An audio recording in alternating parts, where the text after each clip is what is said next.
Hi lovely people! Welcome to another edition of Book Chat, the semi-regular but not monthly roundup of what I've read recently. Started to turn that into a song and stopped. Sophie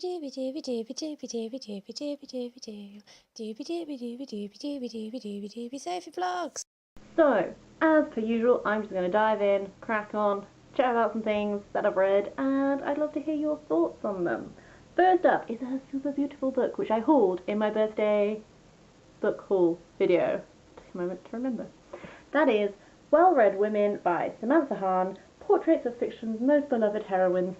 I love this book so much, it was a delight. It's currently the week immediately preceding my birthday, so I have freshly just read this. It's going to be a lot later for you, because I try and plan these in advance. Ooh, ooh, ooh, ooh. Ooh. God, what is it with these weird songs?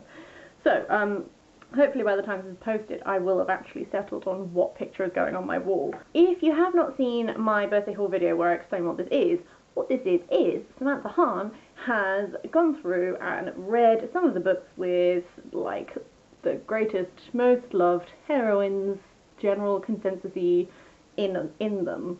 And then she's painted beautiful portraits of how she pictures they look, and then next to them is like a quotation from the book. So, for example, Daisy Miller by Henry James. Can you see it? Is it in frame? I don't know. But you're getting a sense. It's utterly beautiful. They're all absolutely gorgeous watercolours. They're not all big portraits like this. Some of them, like Alice in Wonderland, Where Are You? Like Alice in Wonderland, are like slightly more sparse. They're all just gorgeous. It's really bulked up my to-read list because I now want to read all of these books so that I can see how I picture these people looking and being, and then compare it to Samantha's vision, and just ooh. This was just beautiful, a very quick read insofar as I poured over it because in like a day, because I was just like, oh my god, I need to consume all of it. But I can see this being something that I just continually return to just to be awed by its prettiness. Sticking with the theme of lovely, beautiful things, we have a run of 3 books that I've taken out from the library, the first of which being The 100 Nights of Hero by Isabel Greenberg, which I have wanted to read this for so long, and I saw it in the library and I just couldn't resist. And then everything else was just like a bonus. I was just like, I'm taking out this book, I may as well get other things. This was gorgeous and I loved it. I've said many a time on this channel, Shahrazad, 1001 Nights, this idea of storytelling as power, etc, etc, etc, I love. That's what this is. This is very much takes that conceit of 1001 Nights. These stories that she's telling must be vaguely also based on fairy tales and folk tales as well, kind of, because I recognised, I want to say the format, you know, like folk tales, and you have like these recurring concepts and themes. Like I recognise aspects like that in some of these stories. But suffice to say, this is the story of 2 women, one of whom is married to this guy who's like, hey, I've got the most virtuous wife in the world, and then his douchebag of a friend is like, yeah, let me test that. You go away for 100 nights, and by the time you get back, I will have seduced your wife. And obviously, wife and hero, lover of wife, are both like, these men are fools. We know their plan. We will trick them. And so they tell all these stories. And it's all like, there's a real focus on women, relationships between women, the bonds between women, women's stories and storytelling, especially like in this world, women are not allowed to learn to read and write. So there's a lot of oral storytelling, and it's one thing I bloody love. It's the tradition of oral storytelling and how it's been passed down through generations and stuff. Suffice to say, this just had everything that I wanted in it. It was beautiful, and it was also really funny. There were a lot of like little bracketed bits, or like little like asterisks taking you down to like a little funny comment and stuff like that. It was just beautiful. And I think I'm probably going to actually just have to buy this so I can keep it and reread it to my heart's content, because I loved it. I also got out another book by Isabel Greenberg, which I don't think I actually realised was also by her at the same time. I just thought that looked cool. But that's the Encyclopedia of Early Earth, which actually was perfect because 100 Nights of Hero takes place in Early Earth, and so this continues that universe. This is about this guy from the North Pole and this woman from the South Pole, I think I've got that the right way around, who are in love, but they can't get within a certain distance of each other. They like magnetically repel each other, but they're absolutely in love, so they spend their life together and they tell each other stories. And so this guy starts telling his wife the story about how he came to her, and it's all very Odyssey-esque, very like episodic, and I think it's deliberately drawing on Odyssey. There are like parallels between story elements that happen to him and story elements that happen in the Odyssey. It's a very conscious thing. And so it's all just this massively long story about his journey and how he came to her and how he found her. And it was, again, lovely. There's this recurrence of storytelling and the bonds formed when you tell stories and when you pass stories down generations, and oh, love, love, love, love, love. Seriously rate Isabel Greenberg now. Want to read all of her stuff. Could not recommend her more highly. The final book I got out from the library is Black Panthers for Beginners by Herb Boyd. Can we tell? I'm on this whole run at the moment of I just want to read books about stuff that I don't really know about. So like the Black Panthers, that's a movement which I know of. Could not really have told you anything about them other than like the obvious, but like I couldn't really have named you that many members, and I couldn't really have, all I knew is that they were like a movement, and then the CIA infiltrated, and then everything kind of went to shit. Which, like, is still the gist, but now I actually know, like, some names and some details and some actual, like, stuff. This is not an unbiased book, as all books are wont to be, but it was a really good introduction. It's not really, like, it's kind of, I don't know if you'd say, it's not really a graphic novel. It's like a little, quite simple introduction accompanied by a lot of pictures. But yeah, it was educational. It did the job. I don't think it's like the best thing I've ever read, but like I've come out with more knowledge, which was my end game, so that's good. After that, we've got The Green Pearl by Jack Vance, which is book 2 of, and I'm gonna stick to pronouncing it, Leoness trilogy. I have by now posted the book chat where I talk about the first book of this series. I had a similar experience reading this. This is like this fantasy series. It's a trilogy. I am struggling to really be into it.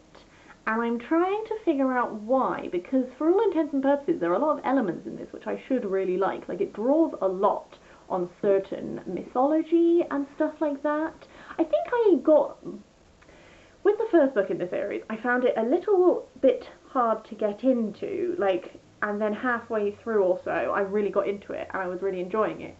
Whereas this one, I was really enjoying it for, like, the first half of it, and then I sort of halfway through found it less easy to be into, and I feel like I'm still trying to puzzle it out. Maybe it's one of those things which I'll have to reread it to really, like, connect to it.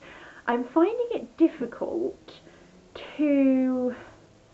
I feel like we are going on tangents a lot, and I don't know, like, all plot is a tangent, surely, and yet I feel like I keep getting into, I'm like, ooh, okay, right, I'm now into this narrative thread, and then we switch, and we're on a different narrative thread, and I find we're switching at points where I want to stick, and I don't know, it's making me feel a little bit disjointed sometimes, the way it's flipping as well from, like, serious politics. There's a lot of like serious politics and names and stuff, and then we go on like there's a character called Tatzel, which if you've read this before you'll know what I'm referencing, but I feel like that tangent just happened and I don't really know, we haven't and can you tell I'm like frustrated with myself because I want to like this series more than I currently am liking this series. Something's just not sitting well with me. It's just not, or like not even sitting badly, just I'm just finding difficult to connect.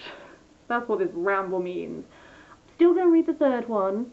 I'm still gonna see how the whole thing ends. Maybe the third one's gonna really bring me back in. I don't know. There's enough elements that I'm enjoying that I want to finish it. It's just, oh, and I don't know how to say his name. Really annoys the fuck out of me. There's a character in this who annoys me, like just his temperament, the way of his being, and just this was unprecise. I'll move on. On to something I have much clearer thoughts on. Sappho. Stone with Love, Poems and Fragments, with a foreword by Caroline Duffy, translated by, let's see, remember, Aaron Puchigian. I've potentially butchered your last name, mate. I'm very sorry. I love me some Sappho. I've studied Sappho at university a little bit, and so I was like, why do I not own just a collection of Sappho? I've been dipping my toe in from time to time for a couple of months, and I've been loving it. If you're not familiar with Sappho, she's an ancient Greek poetess from the Isle of Lesbos, and we have varying amounts of her poetry surviving. So some poems are like a couple of stanzas, some poems are like a line. It depends on how they've come through to us and how they've actually like survived. So it's really interesting reading these fragments, but he's grouped the fragments by theme, and then when you have really short ones, there'll be like 3 or 4 on a page with analysis here, analysis on one page, poem on the other page. But then it's kind of fun, you read each little fragment individually, but then if you read them all together, you sort of make a new poem. I don't know, it was a really interesting experience. I'm really glad I read it.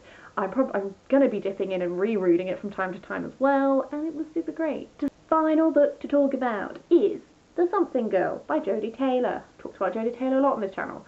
This is the sequel to The Nothing Girl. I will do a spoiler-free summary of this, essentially, because if you haven't read the first one, it's not going to mean anything to you. This was the usual fun little romp in the countryside that it usually is, with a, handful of peril thrown in. I enjoy this as I enjoy all Jodi Taylor's because they're really good reads. My complaint is I kind of don't really enjoy it when characters avoid telling other people really key and crucial information that would just be bloody helpful if you just tell them it. But they're like, oh no, they've got it on their mind, I won't bother them. And you're just sat there as a reader and you're like, well, fucking bother them, because the narrative is not progressing if you don't. That kind of annoys me. I don't really like these contrived situations where, like, the bad things happen because you didn't tell your person stuff that you should have told your person. That's not to say I did not enjoy this book. It's just like there were a couple of moments where I was like, for fuck's sake, Jenny. But I loved it. It was good. Patagonian attack chickens were hilarious, and it was what I always expect from Jodi Taylor. It was a romping good time with a bit of peril and some quips, and I liked that. Okie dokie, that is it from me this week. I have talked about some books. Please give me your thoughts on the books. Please give me your thoughts on other things. If you would like to tell me any books that you've read recently, always super welcome. I hope you're having the loveliest of days, and I will see you next week.